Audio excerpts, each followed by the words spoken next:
To begin, please enter your name. If it's on behalf of your business, enter your company details. If you are a homeowner, you can leave the company sections blank.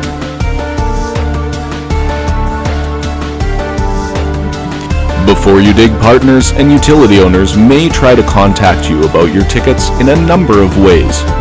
Please provide at least one contact phone number and an email address so that we can send you receipts of your tickets.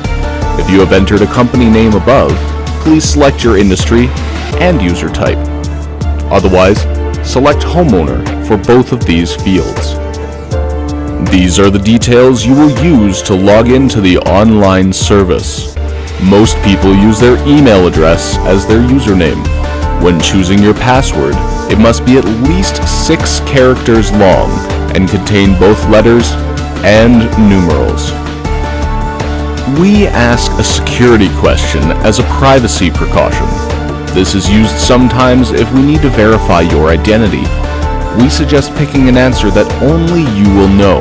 For example, you could set your birthday as Goldfish. Under Miscellaneous, you can choose to subscribe to our newsletter service. This subscription status can be changed at any time.